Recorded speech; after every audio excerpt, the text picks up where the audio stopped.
Hi hello everyone. இன்றைக்கி நம்ம பார்க்க போகிறது ஓட்ஸ் வெஜ்ஜி மீல்.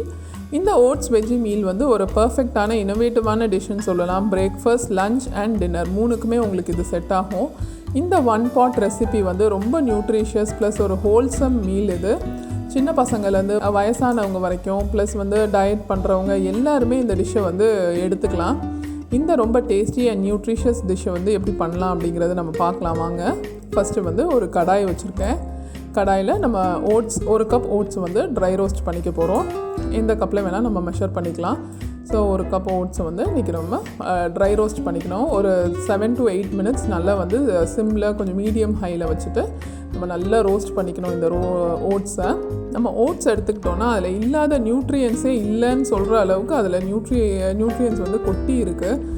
எல்லா விதமான உடம்புக்கு தேவையான அத்தனை நியூட்ரியன்ஸும் அதில் இருக்குது. இங்கே கொடுத்துருக்கேன் பாருங்கள், அவ்வளோ நம்ம உடம்புக்கு தேவையான இன்க்ரீடியன்ஸ் அதில் வந்து நமக்கு கிடைக்கிது.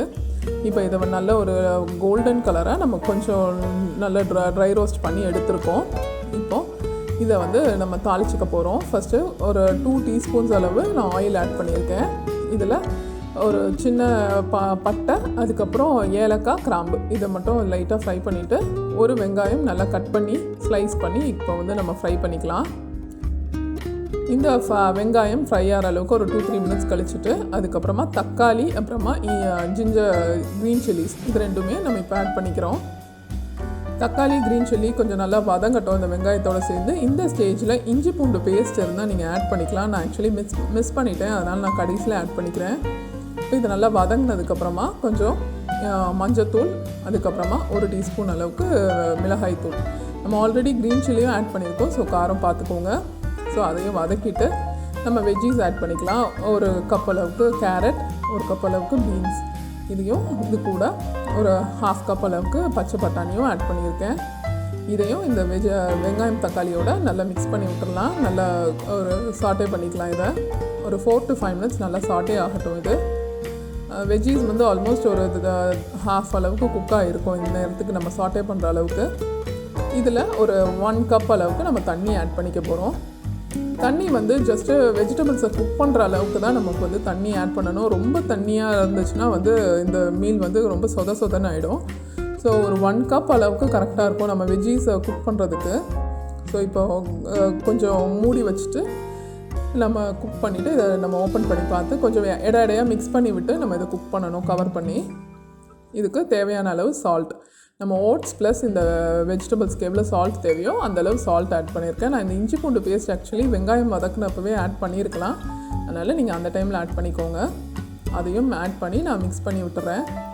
இதையும் மூடி வச்சுட்டு ஒரு 4 to 5 minutes இன்னும் கொஞ்சம் நேரம் அது வெஜிடபிள்ஸ் நல்லா குக் ஆகட்டும். தண்ணி நல்லா வற்றி வந்திருக்கு பார்த்திங்களா. நம்ம ஊற்றின 1 cup அளவு தண்ணி வந்து 1/2 cup அளவுக்கு நல்லா குறைஞ்சிருக்கு. இந்த அளவு தண்ணி இருக்கும் போது நம்ம வந்து ஓட்ஸ் ஆட் பண்ணலாம். நம்ம அந்த ரொம்ப 1 cup அளவுக்கு தண்ணி இருந்ததுன்னா மீல் வந்து ரொம்ப சொதன்னு ஒரு மாதிரி ஆகிடும்.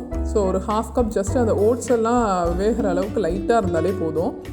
நம்ம ரோஸ்ட் பண்ணியிருக்க ஓட்ஸை வந்து அதில் ஆட் பண்ணிவிட்டு நல்லா மிக்ஸ் பண்ணி விட்டுறலாம். நல்லா ஈவனாக எல்லா இடத்துலையும் படுற மாதிரி நம்ம மிக்ஸ் பண்ணி விட்டோன்னா அந்த 1/2 cup இருந்தது இல்லையா அந்த தண்ணி அதை வந்து இழுத்து ஓட்ஸ் நல்லா அழகாக குக் ஆகிடும். ஸோ இப்போ வந்து நல்லா மிக்ஸ் பண்ணி விட்டுட்டு இதை வந்து நம்ம மூடி போட்டு குக் பண்ண போகிறோம். இதுக்கு ஃப்ளேவருக்காக நல்லா சாப் பண்ண கொத்தமல்லி வந்து ஆட் பண்ணிக்கலாம். இப்போ நல்லா மிக்ஸ் பண்ணி விட்டுட்டு அதுக்கப்புறம் சாப் பண்ண கொத்தமல்லி ஆட் பண்ணிவிட்டு நம்ம வந்து மூடி போட்டு ஒரு 4 to 5 minutes இந்த ஓட்ஸை வந்து குக் பண்ணிக்க போகிறோம். யூஸ்வலாக ஓட்ஸ் வந்து நம்ம கஞ்சி அந்த மாதிரி கன்சிஸ்டன்சியில் தான் நம்ம குடிச்சிருப்போம். ஆனால் இது வந்து ஒரு டிஃப்ரெண்ட்டான ஒரு டிஷ்ஷாக இருக்கும். நம்ம பிரேக்ஃபாஸ்ட்டுக்கும் இது பண்ணலாம், லஞ்சுக்கும் இது பண்ணலாம், ப்ளஸ் உங்களுக்கு டின்னருக்கும் இது வந்து ஒரு பர்ஃபெக்டான ரெசிபியாக இருக்கும். இப்போ கொத்தமல்லி ஆட் பண்ணிவிட்டு மிக்ஸ் பண்ணிவிட்டு கொஞ்சம் மூடி வச்சுட்டு ஒரு 2 to 3 minutes அந்த மாய்ஸ்சர்லேயே அது குக் ஆகட்டும். நல்லா மிக்ஸ் பண்ணி விட்டுடலாம். இப்போ 2 minutes கழித்து திருப்பி அதை நல்லா மிக்ஸ் பண்ணி விட்டுடலாம். இதை வந்து நம்ம ஸ்லோ குக் தான் பண்ணணும். நம்ம வந்து ஹை ஹீட்டில் வச்சு இதை வந்து வேக இது பண்ணிடக்கூடாது. ஸோ நல்லா ஒரு மீடியம் ஃப்ளேம் இல்லைனா லோ ஃப்ளேமில் வச்சு இந்த மாதிரி ஒரு 4 to 5 minutes சிம்லேயே வச்சு குக் பண்ணணும். ஃப்ளேவருக்காக அப்பப்போ நம்ம வந்து கொத்தமல்லி கட் பண்ணதை ஆட் பண்ணால் ரொம்ப நல்லாயிருக்கும். இப்போ நான் வந்து கொத்தமல்லி ஆட் பண்ணிவிட்டு ஒரு ஸ்லைஸ் ஆஃப் லெமன் வந்து இதில் வந்து நான் பிழிஞ்சு விட்டுருக்கேன். நல்ல ஒரு டேங்கி டேஸ்ட் இருக்கும் இதுக்கு. ஸோ லெமன் பிழிஞ்சிட்டு நம்ம வந்து அடுப்பு ஆஃப் பண்ணிவிட்டு நல்லா மிக்ஸ் பண்ணி விட்டுடலாம்.